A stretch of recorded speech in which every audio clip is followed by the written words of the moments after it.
आज हम आपकी मुलाकात एक ऐसे कृषि वैज्ञानिक से करवाने जा रहे हैं जिनके पास कृषि शिक्षा से जुड़ी कोई भी डिग्री नहीं है। जी हाँ, कोई भी डिग्री नहीं है। उन्होंने एमए ज्योग्राफी की पढ़ाई की, टूरिज्म में उन्होंने डिप्लोमा हासिल किया।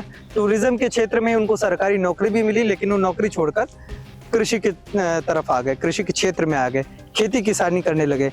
करीब 40 साल से वो खेती कर रहे हैं, और सिर्फ खेती नहीं कर रहे, खेती की दुनिया में रिसर्च भी कर रहे हैं बिना किसी डिग्री के। उन्होंने बिना पानी के धान की खेती का एक तरीका इजाद किया है। साथ में पहाड़ों पर गन्ने की खेती का तरीका, एक पौधे से 25 किलो हल्दी की पैदावार की, ये बहुत बड़ी बात होती है। उनके नाम से गेहूं की एक प्रजाति भी है, नरेंद्र। हम हैं हल्द्वानी में और नरेंद्र जी हमारे साथ हैं। हम इनसे जानने की कोशिश करेंगे कि कृषि के क्षेत्र में उन्होंने कौन कौन से शोध कार्य किए हैं। बहुत बहुत स्वागत है आपका गांव जंक्शन में। वैसे तो मैं किसान पुत्र हूँ, बचपन से ही हमने खेती किसानी किया है, लेकिन जो मैंने व्यावसायिक रूप से कृषि को अपनाया है वो 87 के बाद मैंने कृषि के क्षेत्र में पदार्पण किया, और उस दौर में मैंने सर्वप्रथम गौपालन से अपना कार्य शुरू किया। उसके बाद धीरे धीरे फिर मैं खेती की तरफ आया। जिस वक्त मैं यहाँ पर खेती करने को आया तो उस वक्त ही इस क्षेत्र में टमाटर की खेती होती थी, जिसे लाल क्रांति कहा जाता था। यानी कि लोगों ने अनाजों को बोना छोड़ दिया था, गेहूं और धान की खेती बहुत कम हो गई थी और आदमी एक तरफा भाग रहा था टमाटर की खेती की ओर। तो उस कंडीशन में मुझे लगा कि अगर हम अनाजों की खेती को छोड़ देंगे तो कहीं ना कहीं संकट पैदा हो जाएगा। लेकिन मैंने उसी पीरियड में गेहूं की खेती को करना दोबारा से शुरू किया। जब मैं गेहूं की खेती कर रहा था तो वहीं से मुझे एक विलक्षण, मैं कहूँगा, एक पौधा मेरे को अपने गेहूं के खेत में मिला था, जिसको मैंने कम से कम 12 साल के बहुत कठोर परिश्रम के बाद उस बीज को संरक्षित करते हुए, संवर्धित करते हुए उस बीज को खोजा, और अंतिम क्षणों तक फिर भारत सरकार द्वारा मुझे उस बीज पे मतलब मेरे नाम वो बीज पेटेंट हो गया और उसका नाम मैंने रखा नरेंद्र 09। यह मेरी शुरुआती दौर की एक कहानी है। उसके बाद फिर मैंने दूसरा जो प्रयोग किया वह बिना पानी के धान की खेती जिसे कहते हैं। यह एक बहुत बड़ी बात है कि अगर हम पानी के बिना भी धान की वैसी ही खेती कर लें जैसे पानी में करते हैं तो एक अपने आप में एक अलग चीज़ है। मैं उनको अपना कृषि गुरु कहूँगा। उनका नाम है डॉक्टर बीरेन सिंह लाठर साहब, जो है इसमें हरियाणा में है, और उनका भी कार्य इसी तरीके का है कि वो कुछ न कुछ नया इनोवेशन करते हैं। तो मैंने उनसे, जब बिना पानी की धान की खेती की चर्चा हो रही थी, तो मैंने उनसे वार्ता की। उन्होंने कहा बिल्कुल उत्तराखंड में भी बिना पानी के धान की खेती की जा सकती है। तो उनके साथ मिलजुल कर फिर मैंने कोशिश की। उनका जो मेथड था वो था गोंद कतीरे पद्धति से बिना पानी के धान की खेती। गोंद कतीरा एक प्रकार का गोंद होता है जो रेगिस्तानी इलाकों में होता है। उस गोंद कतीरे में एक इतनी जबरदस्त जल धारण की क्षमता होती है। अगर 1 किलो गोंद कतीरा को हम अपने खेत में डालते हैं तो 100 लीटर पानी को अपने आप में अवशोषित कर लेता है, यानी कि नमी बनाए रखता है। तो उस पद्धति को मैंने इस क्षेत्र में अपनाया, और जब उसके रिजल्ट सामने आए तो बहुत सकारात्मक थे। कई किसानों ने उसको अपनाया। आज की तारीख में मुझे खुशी इस बात की होती है कि हरियाणा के किसान और मध्य प्रदेश के किसान और अन्य राज्यों के किसान भी इस पद्धति को अपना रहे हैं। उसमें हम पानी में इतनी जबरदस्त बचत कर लेते हैं कि 80% हम जल बचा लेते हैं, और उसमें 70% हम मानव श्रम बचा लेते हैं। तो यानी कि जो लागत होती है, हम उस लागत को पूरा बचाने के बाद जो हमारी फसल होती है वह बिल्कुल उसी तरीके की होती है जिस तरीके की पानी की धान की खेती होती है। उसमें हम पानी का इस्तेमाल नहीं करते हैं, वर्षा आधारित खेती होती है। धान का बताया, और अब एक गेहूं की वैरायटी आपने जो इजाद की है। इसके अलावा चूंकि हम आपको कृषि वैज्ञानिक का एक तरीके से दर्जा दे रहे हैं, तो इसके अलावा आप और कौन कौन से आपके शोध हैं जिनको रिकॉग्नाइज किया गया वैज्ञानिकों के द्वारा और देश के संस्थानों के द्वारा भी? जी, सबसे पहली बात तो यह है, जब जैविक खेती और प्राकृतिक खेती की बात आने लगी तो एक जो हमारा गन्ना विकास विभाग होता है वहाँ पर एक चर्चा शुरू हुई कि क्या कोई किसान जैविक तरीके से गन्ना पैदा करेगा।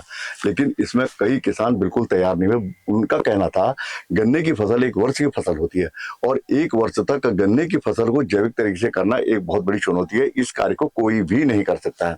तो उस चुनौती को मैंने स्वीकार किया। स्वीकार करने के लिए सबसे बड़ी बात यह है कि मेरे को गन्ना विकास विभाग की ओर से एक प्रोत्साहित उन्होंने किया कि आप गन्ने की जैविक खेती शुरू कीजिए। तो जब मैंने शुरुआती दौर में गन्ने की जैविक खेती शुरू की तो मेरे को सबसे पहला जो आघात लगा वो दीमक का लगा।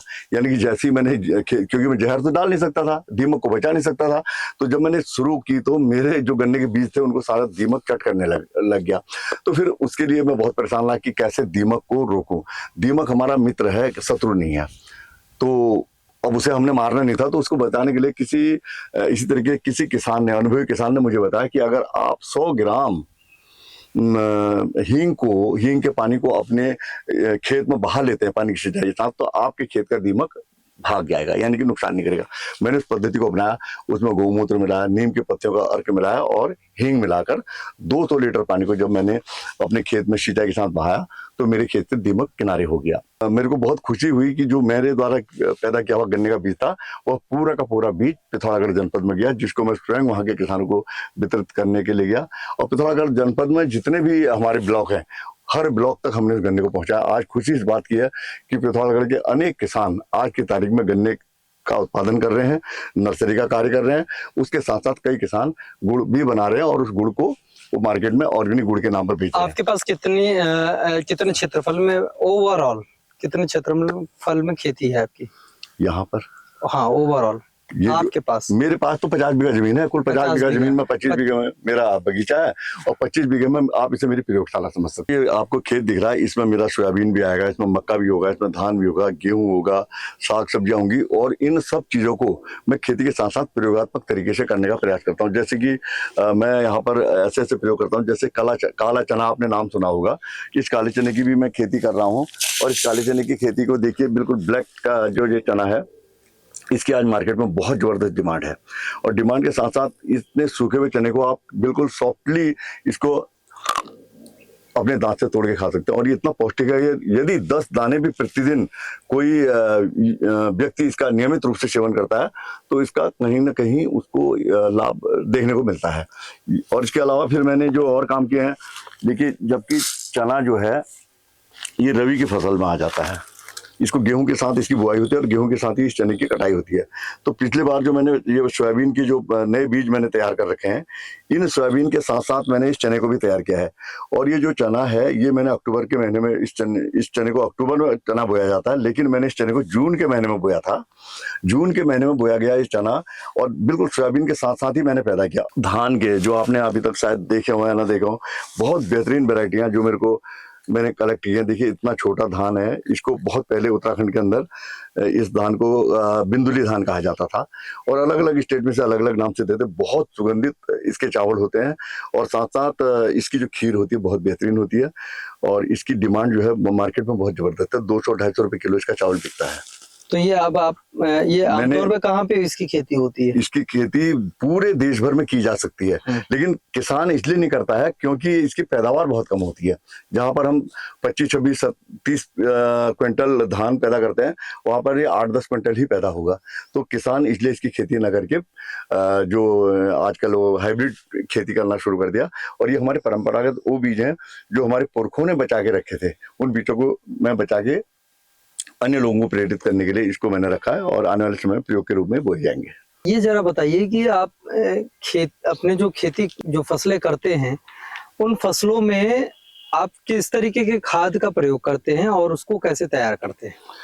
जी, पहली बात तो जो मैं खाद की आपने बात पूछी, खाद में ऐसा है कि मैं पूर्ण रूप से गाय का गोबर, गोमूत्र और नीम की अर्क जो होती है, इससे अपना काम चलाता हूँ।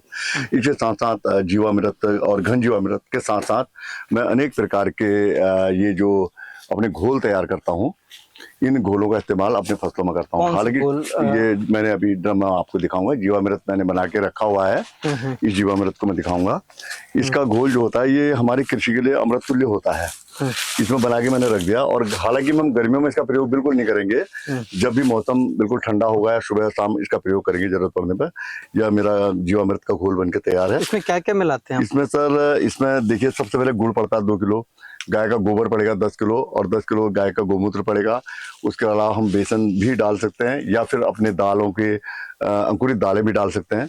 तो इन सब का एक घोल बनाया जाता है और ये जीवामृत हो गया आपका। ये जीवामृत हो गया सर। इसके अलावा इसके अलावा मैं फिर घन जीवामृत के लिए भी ऐसी सिस्टम होता है, इसी को हम गोबर के कंडों में मिला देते हैं और कंडों का चूरा बना के उसको खाद में मिला देते हैं, तो वो हमारा घन जीवामृत का काम कर देता है। इसके अलावा वेस्ट डिकम्पोजर एक होता है जो हमारे जमीन में केंचुओं की संख्याओं को बढ़ाता है, उसके लिए उसका काम करते हैं। और मैं क्या करता हूँ कि ये जो वर्मी कंपोस्ट अपने मतलब के लिए वर्मी कंपोस्ट की तैयारी कर लेता हूँ। जो वर्मी कंपोस्ट में बनाता हूँ उसका इस्तेमाल मैं खुद अपने खेतों में कर लेता हूँ। नरेंद्र जी, मुख्य तौर पे जो आप धान, गेहूं और चने की खेती करते हैं, उसका उत्पादन कितना होता है और फिर उसकी मार्केटिंग कहाँ करते हैं? जी, जहाँ तक उत्पादन का सवाल आपने पूछा, तो शुरुआती दौर में जब हम प्राकृतिक खेती की ओर बढ़ते हैं तो उसका उत्पादन बहुत कम हो जाता है। जो जो हम उसको आगे को लेते जाते हैं तो एक समय ऐसा आता है कि जितना उत्पादन रासायनिक खेती वाला लेता है उतना ही उत्पादन जैविक प्राकृतिक खेती वाला भी ले सकता है।